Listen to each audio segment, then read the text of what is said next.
ನಾನು ಒಂದು ಮುಖ್ಯವಾದ ಅನೌನ್ಸ್ಮೆಂಟ್ ಮಾಡಬೇಕು, ಅದಕ್ಕೆ ಎಲ್ಲರನ್ನೂ ಕರೆದಿದ್ದು.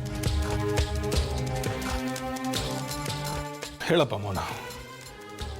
ಈ ಮನೇಲಿದ್ದ ಸಮಸ್ಯೆ ಕ್ಲಿಯರ್ ಆಗಿದೆ. ಯಾವ ದೆವ್ವನೂ ಇಲ್ಲ, ಎಂಥದ್ದು ಇಲ್ಲ. ಅಕಸ್ಮಾತ್ ಹಾಗೂ ಏನಾದರೂ ಇದ್ದರೆ ಕೆಲವರು ಮನಸ್ಸಲ್ಲಿರ್ತಾವಷ್ಟೇ. ಕ್ಲಿಯರ್ ಮಾಡಿ ಅಂದರೆ ಅದನ್ನು ಕ್ಲಿಯರ್ ಮಾಡಿ. ನನಗೆ ಮನಸ್ಸನ್ನು ಓದೋ ಶಕ್ತಿ ಇದೆ. ಯಾರ ಮನಸ್ಸನ್ನು ಬೇಕಾದರೂ ಓದ್ತೀನಿ. ಯಾರ ಮನಸ್ಸಲ್ಲಿ ಏನು ನಡೀತಾ ಇದೆ ಅಂತ ನನಗೆ ಕಾಣಿಸುತ್ತೆ. ಈಗೇನು ನೀವಾಗೆ ನಿಮ್ಮ ಮನಸ್ಸುಗಳನ್ನು ಸರಿ ಮಾಡ್ಕೋತೀರೋ ಅಥವಾ ನಾನೇ ಸರಿ ಮಾಡಬೇಕಾ? ಅಂಥದ್ದೇನೂ ಇರಲ್ಲ ಮೋಹನ್. ಒಂದು ವೇಳೆ ಇದ್ದರೂ ಅವರವರೇ ಸರಿ ಮಾಡ್ಕೋತಾರೆ. That's good. ಅದು ಒಳ್ಳೆ ಕೆಲಸ. ಈಗ ಅನು ಆರೋಗ್ಯ ಸರಿ ಹೋಗಿದೆ. ಅವಳು ಮೊದಲಿನ ಥರ ಲವಲವಿಕೆ ಹುಡುಗಿಯಾಗಿದ್ದಾಳೆ. ಆದರೆ ಒಂದು ಸ್ವಲ್ಪ ದಿವಸ ನೀನು ಈ ಮನೆಯಿಂದ ಹೊರಗಡೆ ಹೋಗಬೇಕು.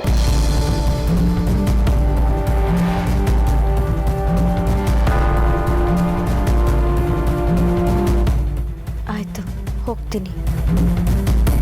ಮನೆಯಿಂದ ಆಚೆ ಅಂದರೆ ಮನೆಯಿಂದ ಹೊರಗಡೆ ನೀನು ಹೋಗೋದು ಅಂತಲ್ಲಮ್ಮ.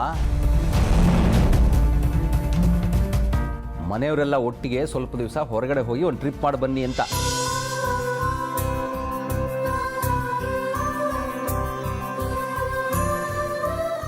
ಅವಳಿಗೆ ಪರಿಸರ ಬದಲಾಗಬೇಕಾಗಿದೆ.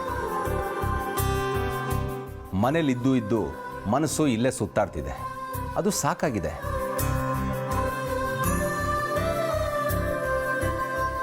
ಯಾವುದಾದ್ರೂ ಒಳ್ಳೆ ಟೂರಿಸ್ಟ್ ಸ್ಪಾಟ್ಗೆ ಹೋಗಿ ಬನ್ನಿ. ಅಯ್ಯೋ ಅಷ್ಟೇ ತಾನೇ. ಕನಕಪುರ ರೋಡಲ್ಲಿ ನಮ್ಮದೇ ಫಾರ್ಮ್ ಹೌಸ್ ಇದೆ, ಅಲ್ಲಿಗೆ ಹೋಗಿ ಬಂದ್ರಾಯ್ತು.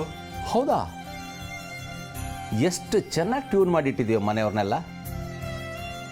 ಮೊನ್ನೆ ಲಕ್ಷ್ಮಣವನಿಗೆ ನಾನು ಬೈಕಲ್ಲಿ ಹೊರಗಡೆ ಹೋಗ್ಬಿಟ್ಟು ಬನ್ನಿ ಅಂದೆ. ರಾಜೀವ್ ಅವರು ಬೇಡ ಕಾರಲ್ಲೇ ಹೋಗ್ಬಿಟ್ಟು ಬನ್ನಿ ಅಂದರು. ಈಗ ನಾನು ಬೆಂಗಳೂರಿಂದ ಹೊರಗಡೆ ಹೋಗಿ ಅಂದರೆ ಇಲ್ಲೇ ಕನಕಪುರ ರೋಡಲ್ಲಿ ನಮ್ಮ ಫಾರ್ಮ್ ಹೌಸ್ ಇದೆ ಅಂತಿದೆಯಲ್ಲೋ. ಇವೆಲ್ಲ ಬೇಡ. ಮೊದಲು ಬೆಂಗಳೂರು ಬಿಟ್ಟು ಹೊರಗಡೆ ಹೋಗೋದು ನೋಡು. ಮಾವ, ಒಳ್ಳೆ ಐಡಿಯಾ. ಎಲ್ಲರೂ ಹೋಗ್ಬಿಟ್ಟು ಬರೋಣ. ಅತ್ತೆ ಏನಂತೀರಾ?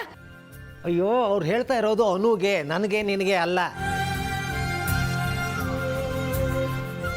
ಯಾರ್ಯಾರು ಹೋಗಬೇಕು ಅನ್ನೋದನ್ನು ನೀವು ಡಿಸೈಡ್ ಮಾಡಿ. ಏನು ಮಾಡಬೇಕು ಅಂತ ನಾನು ಹೇಳಿದ್ದೀನಿ. ಉಳಿದಿದ್ದು ನಿಮಗೆ ಬಿಟ್ಟಿದ್ದು. ಗುಡ್ ಲಕ್ ಜಾನು. Happy journey.